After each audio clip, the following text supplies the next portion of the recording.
کہتے ہیں کہ پہاڑوں کے درمیان ایک ایسا شہر آباد تھا جس کے تمام باشندے پیدائشی طور پر نابینا تھے۔ یہ شہر باقی دنیا سے کٹا ہوا تھا اور صدیوں سے یہاں بسنے والوں نے اپنی زندگی کی تمام ضروریات کو اپنی کمی کے مطابق ترتیب دے رکھا تھا۔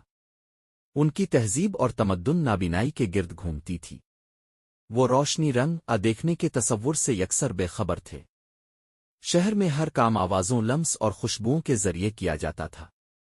ہر گلی، ہر مکان اور ہر راستہ مخصوص خوشبو آواز کے ذریعے پہچانا جاتا تھا۔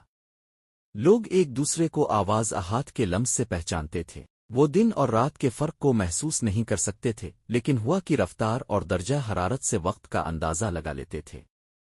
شہر کی حکومت بھی نابینا افراد پر مشتمل تھی اور قوانین اسی بنیاد پر بنائے گئے تھے۔ کسی نے روشنی بینائی کی بات کی ہوتی تو وہ اسے دیوانہ سمجھتے۔ ان کا ماننا تھا کہ جو کچھ ان کے پاس ہے وہی دنیا کا واحد سچ ہے۔ ایک دن شہر میں ایک ایسا شخص آیا جو دیکھ سکتا تھا۔ یہ شخص حادثاتی طور پر اس وادی میں پہنچا تھا۔ وہ حیران تھا کہ یہاں کوئی روشنی کی اہمیت کو نہیں سمجھتا۔ وہ لوگوں کو روشنی اور رنگوں کے بارے میں بتانے کی کوشش کرتا، لیکن لوگ اس کی باتوں کو سنجیدہ نہیں لیتے تھے۔ روشنی کیا ہے؟ ایک بوڑھے نے پوچھا۔ یہ کچھ ایسی چیز ہے جو ہر چیز کو واضح کرتی ہے، اجنبی نے جواب دیا۔ ہمارے لیے تو آواز اور لمس کافی ہے، ہمیں اس روشنی کی ضرورت نہیں، بوڑھے نے کہا اور چپ ہو گیا۔ اجنبی نے لوگوں کو سمجھانے کی بہت کوشش کی کہ روشنی ان کی زندگی کو کتنا آسان بنا سکتی ہے، لیکن ہر بار اس کا مذاق اڑایا جاتا۔ وہ کہتا، تمہیں نہیں معلوم کہ تم کیا کھو رہے ہو، اور لوگ جواب دیتے، ہمیں کچھ کھونے کا احساس نہیں ہوتا۔ ایک دن اجنبی نے یہ ثابت کرنے کی ٹھانی کہ روشنی واقعی موجود ہے۔ اس نے ایک ٹارچ نکالی اور اسے روشن کیا، لیکن نابینا لوگوں کے لیے یہ روشنی بے معنی تھی۔ ان کے کانوں تک کوئی آواز نہیں پہنچی اور نہ ہی کوئی خوشبو ان کے نتنوں میں داخل ہوئی۔ وہ سمجھے کہ اجنبی پھر سے کوئی کھیل کھیل رہا ہے۔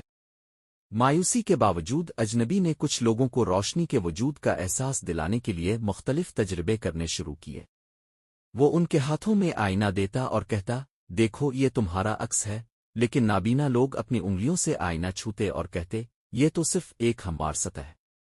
ایک دن اجنبی نے ایک ایسی چیز ایجاد کی جو سورج کی روشنی کو ایک خاص انداز میں گرم کر سکتی تھی۔ اس نے لوگوں کے ہاتھوں پر روشنی کی گرمی محسوس کروائی۔ کچھ لوگوں نے حیرت سے کہا، یہ عجیب سی گرمی ہے، لیکن یہ کیا ہے؟ ایک دن شہر کے بزرگوں نے اجنبی کو بلایا۔ ہم نے سنا ہے کہ تم ہمیں ایک ایسی چیز کے بارے میں بتا رہے ہو جو ہمارے لیے کوئی معنی نہیں رکھتی۔ تم کیوں اتنا زور دے رہے ہو؟ اجنبی نے کہا، میں چاہتا ہوں کہ تمہاری دنیا وسیع ہو۔ روشنی اور رنگوں کا تصور تمہاری زندگی کو بدل سکتا ہے۔ بزرگوں نے کچھ دیر سوچا اور کہا، ہم جانتے ہیں کہ تم ہمیں اچھا سمجھانا چاہتے ہو، لیکن یہ مت بھولو کہ ہماری دنیا وہی ہے جسے ہم محسوس کر سکتے ہیں۔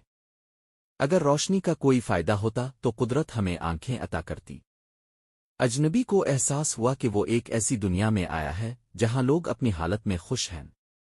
ان کے لیے روشنی اور بینائی کا کوئی مطلب نہیں، کیونکہ ان کی زندگی کی ضروریات پہلے ہی پوری ہو رہی ہے۔ اس نے سوچا کہ شاید وہ غلطی پر تھا۔